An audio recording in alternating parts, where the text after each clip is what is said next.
Bonjour, aujourd'hui je vais vous corriger le TP de préparation à la certification Microsoft Word. Commençons tout d'abord par charger le fichier de travail que je vous ai fourni. Ensuite, il vous est demandé d'enregistrer le fichier. Pour cela, vous devez cliquer sur l'onglet Fichier, Enregistrer sous, Parcourir. Vous allez choisir l'emplacement ou la partition où vous allez enregistrer. Vous allez créer un nouveau dossier qui porte votre nom et prénom. Par exemple, entrée. Vous choisissez le nom du fichier à enregistrer. Ensuite, vous validez. Puis, je vais passer à la question 4 où il vous est demandé de supprimer le mot répété. Ici, on a Office qui se répète deux fois. On va faire un clic droit sur Office et on va cliquer sur effacer le mot répété. C'est juste ça. Question 3. Corriger les erreurs orthographiques. Pour corriger les erreurs d'orthographe, vous pouvez cliquer tout simplement sur la touche F7 du clavier ou vous devez aller à l'onglet Révision, Grammaire et orthographe. Il vous donne le mot erroné et la suggestion. Vous cliquez sur Modifier. Le deuxième mot est incorrect et je vais cliquer sur Modifier. Modifier. Il y a des mots qui sont écrits justement, on doit les ignorer. Comme Chinese, c'est en anglais, spécialiste, c'est un mot écrit en anglais. Ici, c'est juste, on va cliquer sur Ignorer. Tout est bon, on a terminé la correction. OK. Cinquième question. Configurer la fonction de correction automatique afin de remplacer MO par Microsoft. On va remplacer MO par Microsoft. On doit aller à l'onglet Fichier, Options, Vérification, Options de correction automatique. On va remplacer MO, c'est écrit en minuscule, par Microsoft. Ajouter. OK, c'est bon. OK. Maintenant, lorsque je mets le curseur devant MO et je tape espace, il change MO par Microsoft. Sixièmement, mettez en page le document. On va préciser les marges dans la question 6. Disposition, marge personnalisée. Et on va spécifier les valeurs demandées avec les flèches ici, les ascenseurs. Question 7. Ajuster les marges de page de façon à les mettre en miroir. Tout simplement, dans l'onglet Disposition, Marge, vous activez la commande miroir ici. Tout simplement. Question 8. Insérer le contenu du fichier formateur.docx après le troisième paragraphe. Pour cela, on doit se placer après le troisième paragraphe. On va cliquer sur Insertion, Groupe texte, Objet, texte d'un fichier, et on va chercher notre fichier qui se trouve dans le dossier demandé selon la question. Ici, mon fichier se trouve dans le dossier Source Word, Formateur. Entrée. Le contenu de formateur est inséré à l'emplacement voulu. Puis, question 9.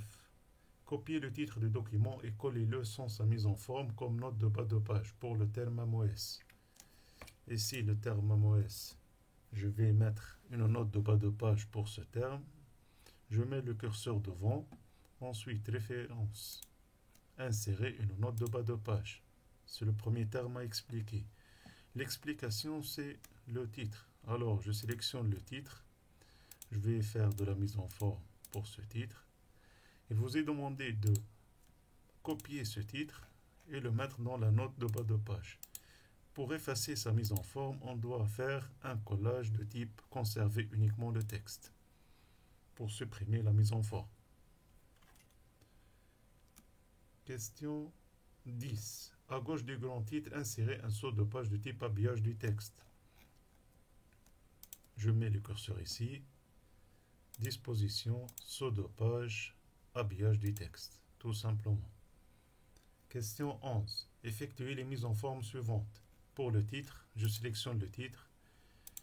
Lorsque vous allez chercher une police, vous devez cliquer dans l'onglet Accueil groupe police et ne faites pas de recherche, tout simplement saisissez les initiales. C'est-à-dire la police demandée ici c'est Garamond, je vais saisir les premières lettres, ça y est c'est affiché, entrée. La taille 18, majuscule, c'est-à-dire modifier la casse, commande modifier la casse, je vais saisir majuscule. Centré, quoi d'autre? Soulignement épais, soulignement épais. Et si vous survolez n'importe quelle commande, il va vous afficher une infobulle descriptive qui vous montre le type ici par exemple du soulignement. Couleur bleu foncé, du soulignement, couleur bleu foncé. Les sous-titres, je vais les sélectionner. Premier sous-titre, deuxième, avec la touche contrôle. Cinquième sous-titre. Ensuite, c'est couleur bleue, gras, couleur bleue, comique, COM, entrée, taille 13. Je vais saisir 13 car il n'y a pas la valeur 13 dans la liste des tailles. Tout simplement. Ensuite, les paragraphes. Je sélectionne les paragraphes. Je maintiens la touche contrôle enfoncée.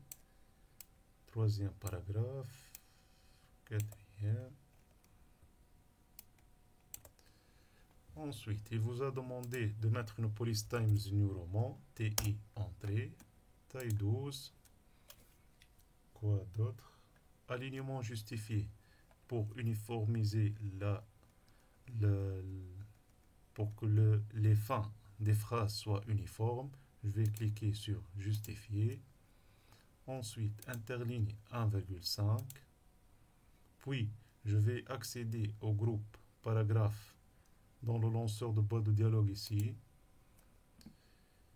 Il vous a demandé de faire un retrait gauche-droite de 0,5 cm. Retrait gauche et droite 0,5. Retrait première ligne. Il vous a demandé 1,5. Espacement entre les paragraphes 6 points. Tout est bon. OK. Question 12. Mettre en forme le titre de document comme zone de texte Word Art de style remplissage dégradé gris. Tout simplement, on sélectionne le titre. Ça, c'est la commande Word Art. Et on choisit remplissage dégradé gris. Question 13. Insérer un en-tête à bande qui ne sera pas affiché sur la première page. Insertion. En-tête. À bande.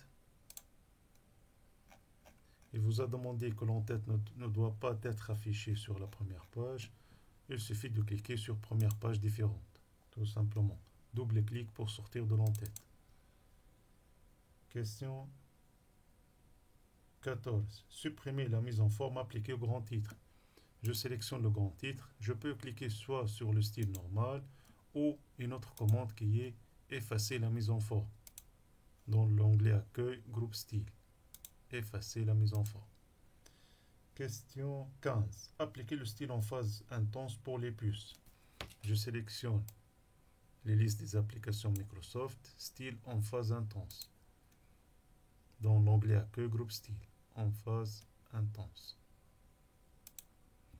Ensuite, appliquer le style titre 2 pour les titres de paragraphe. Je sélectionne les titres de paragraphe. Et je vais appliquer le style titre 2. Puis, insérer une page vierge, question 16, au début du document qui contiendra la table des matières. Je vais monter en haut. Je vais insérer une page vierge. Insertion, page vierge. Pour insérer le sommaire, il suffit de cliquer sur l'onglet référence, table des matières. Et vous cliquez ici. Il y a les styles. Et nous, on a travaillé avec le style titre 2. C'est bon. La table des matières est affichée. Question 17. Numérotez les titres de paragraphe et mettez à jour la table des matières. Pour numéroter les titres de paragraphe, on les sélectionne. Deuxième titre, troisième titre, quatrième, cinquième titre. Ensuite, accueil dans le groupe paragraphe. Je clique sur la commande numérotation. Je choisis cette liste-là. Puis, on va faire une mise à jour dans la table des matières pour afficher les numéros. Il suffit de cliquer dessus, clic droit, mettre à jour les champs, mettre à jour toute la table. OK. Puis, question 18. Désactiver la numérotation du quatrième et cinquième paragraphe.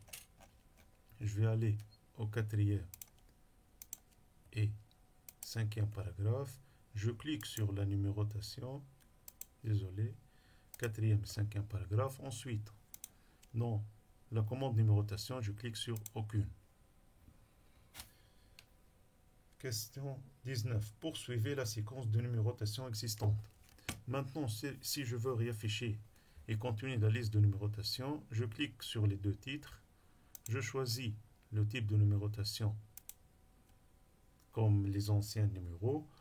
Puis, je vais faire un clic droit sur le numéro 1 pour qu'il suive la suite de ce titre-là, c'est-à-dire 4. Clic droit, continuer la numérotation, tout simplement.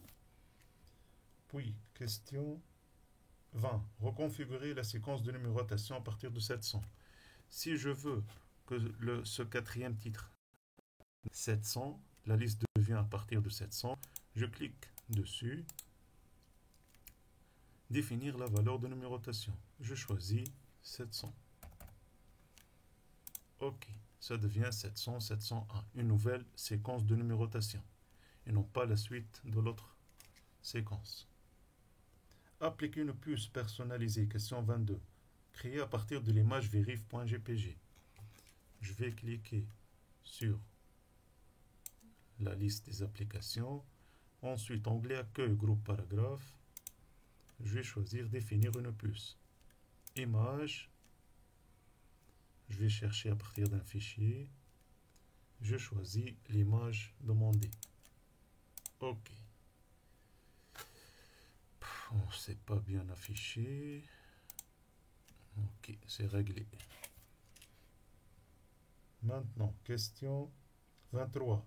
Paramétrer un interligne exact de 14 points à ces puces-là.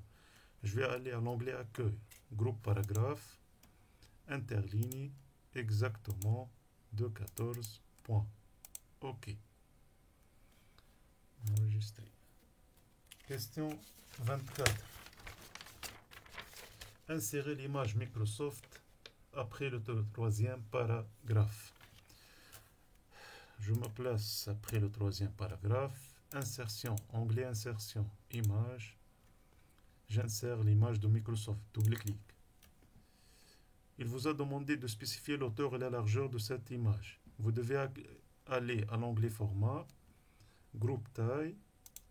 Vous devez décocher Conserver les proportions et vous spécifiez l'auteur 2, la largeur 3. Vous devez absolument décocher Conserver les proportions. Sinon, lorsque vous changez l'auteur, la largeur va changer avec. OK. Puis, question 25. Appliquer à l'image l'effet artistique photocopie. Vous cliquez deux fois sur l'image, onglet Format, Effet artistique. Vous cherchez photocopie.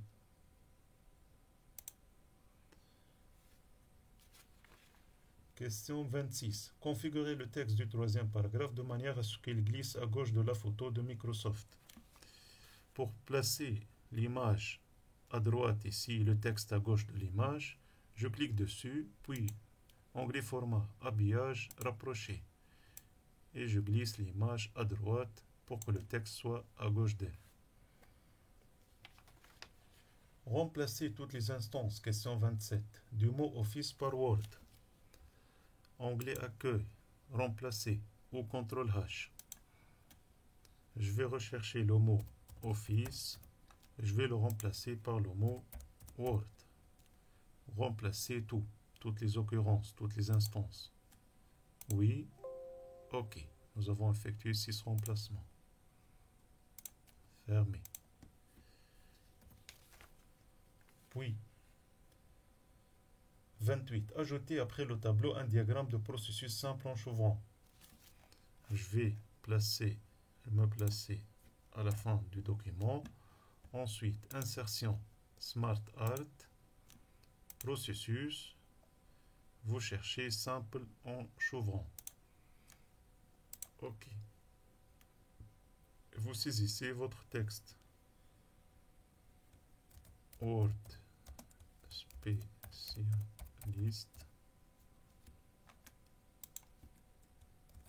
Word expert